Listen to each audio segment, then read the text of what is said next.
In this video, we're going to take a look at the most common selection tools for photographers. And that starts out with the quick selection, and I use the Lasso Tool to clean it up when necessary. So where all those working with me are going to go to the File menu, and they're going to choose the word Open. And under Selection Tools, if you open that folder, you'll find the Flower Quick Selection 3676. This is the image that is in the PDF file which I gave you called Quick Selection PDF. If you got the copy from me, this is the image that's in it. So let's open that image. So this is where we all want to start. And whatever Adobe software you're in, you want to be in the editor. And if you're in Elements, we work in the expert mode, which is the full editor, which parallels the editor in full Photoshop. So my interpretation of this image is that I would like to separately adjust the background and the flower. Quite often, you get in pictures where the light equally hits your background and your subject. And in order to give a little more punch, you would like to be able to make a change. For instance, the background I would like to darken so it isn't so predominant. And the flower, I'd like to have a little more contrast in that, a little spunk in that flower. The light wasn't really very attractive for getting punch. It was just kind of even lighting, which is fine, but it doesn't leave it the way I want it. So go over to your selections, grab the selection tool, and check the option bars to be sure you, in fact, are using quick selection. There are often several tools that are hidden in one spot on the toolbox, and so this is the quick selection. And then I like to set it for a default. If you've played with it and you wonder what you did to the settings, in the Elements there are three little icons at the right side of the option bar. And if you take the middle one in Elements, you can reset that tool. And this will give you the way they recommend using it. You can still change it, but it gets back to a default. And if you were in full Photoshop, the same option is at the top of the toolbox. There's a little tiny little triangle with lines, and it gives you the option to reset the tool. So once I've done that, I now need to make it set for me. And I am going to work on the background. When you are selecting, you don't have to work on a copy because all you're doing is selecting pixels. So it does not matter whether or not I have sample all layers. Quite often it does. But in this case, I'm working on the background, so it doesn't matter. And everything else is set pretty well the way they recommend it. So if I come up over here, I will have a selection tool that's a reasonable size. I don't want it to be tiny, tiny at the start because I want to pick up a lot of pixels quickly. But I don't want it so big that I have trouble keeping it inside the limit. If I get too close to the edge, it'll pick up the background. So all I do is drag it around the middle like this. And don't get too close to the edges. And you'll notice what a good start that did. I didn't let my selection tool get too close to an edge, and boy, it really picked up. But it didn't pick up the bud. So if I come over here and I click on the bud, one single click will add the bud. If I were to drag it, there's a danger that the edge of my tool might get beyond the bud and it would pick up the background. Now, I want to make it perfect. When you do a selection for photography purposes, just a quick one that looks good isn't good enough. So grab the zoom tool and zoom in on this so that you can go around the edges and look and see what a job it did on the edges. Did it cling to the edges? Of course, at that time it shows me I have a flower partly dying, but go around here and trace along the edges and look for areas that weren't perfect. I was hoping to find some, and I found one over here. Can you see here that it jumped into the pink? Well, you know, you might like to get rid of that section in between, which happens to be not living. But I want to show you how you add or take away tiny bits from a selection when it's not perfect. So in this case, if you have to fix little areas, I go to the Lasso tool. It's an L if you need to find it. And I make that Lasso tool useful to me in that I'm going to, in a minute, I'm going to select the part, this mist here, I'm going to select the outside edge and all the way around through the middle, and it will add that if I hold down the Shift key. Adding to a selection with the Lasso tool means hold the Shift key to tell it it's to add this. Then you go and drag across, and inside you can be really bold. It won't matter because you're already adding. And it takes the part that wasn't selected and adds it to the selection. And the reason I didn't have to be precise inside, is the inside is already selected. So it's easy to make a very easy motion. Let me travel along a little bit and see what else I can find that isn't perfect.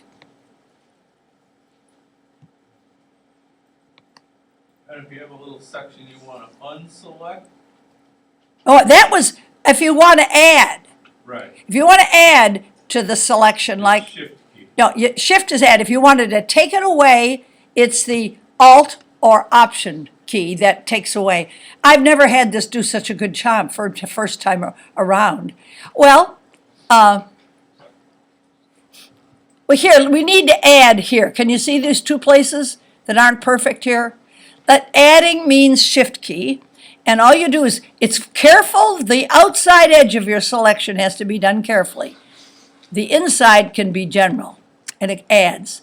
Over here, I'm going to start up here. I missed a little of the pink along there. I could add that in. And then I come down here. I go along the outside edge carefully. Then it doesn't matter how I do the inside. You always have to go back to where you started to complete the circle, and it adds that. Now, if I wanted to remove something, what could I do? Usually it picks up something I don't want. But, well, let's decide, just reverse it around. Let's go over and say, well, yes, that was part of the flower, but it was dead, and I really don't want it to be included. Here's an add. Can you see this part in here? It missed part of the flower along here.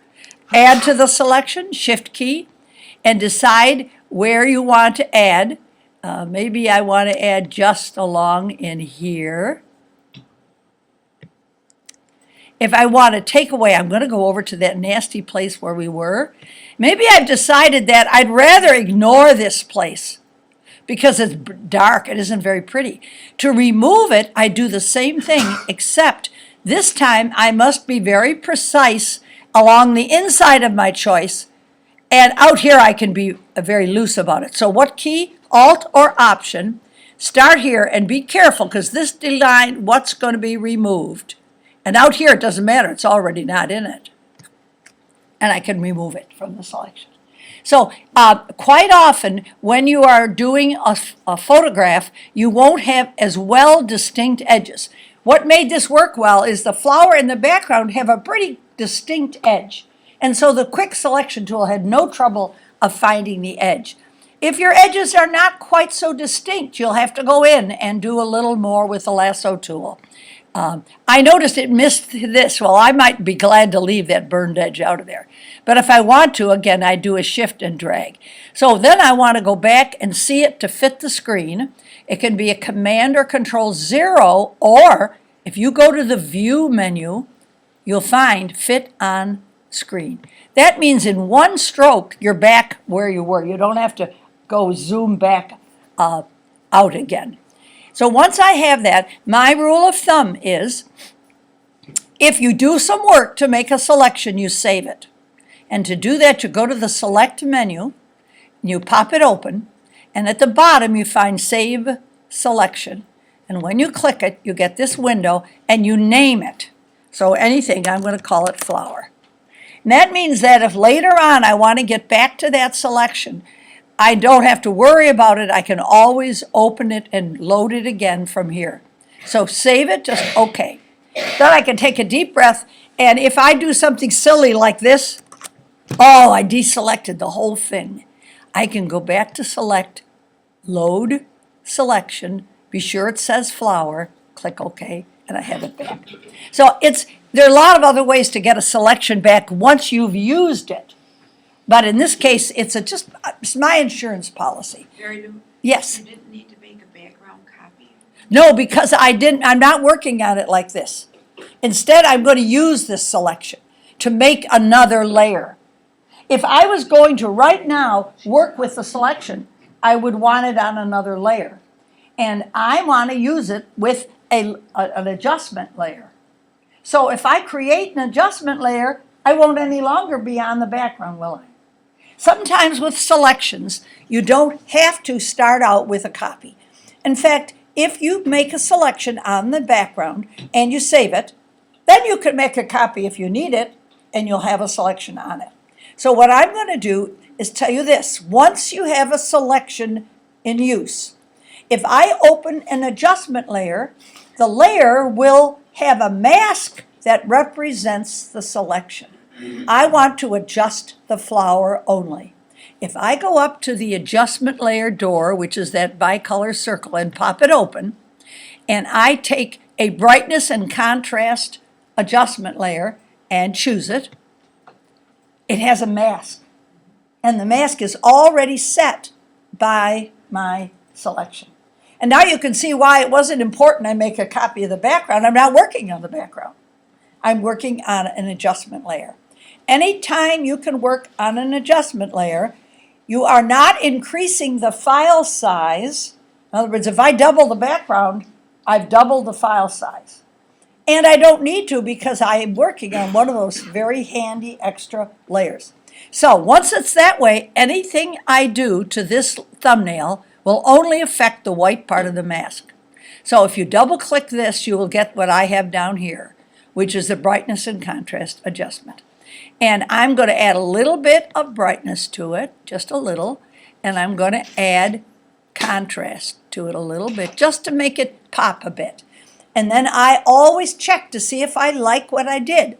So come to the layer where your work is and click on the eye and it'll go back. So remember, adjustments don't have to be overwhelmingly strong. In fact, some of the best adjustments we make are delicate. Because it isn't that the light was awful. It was just that I lost a little bit of that brilliance that I would have had if I'd had better light on it.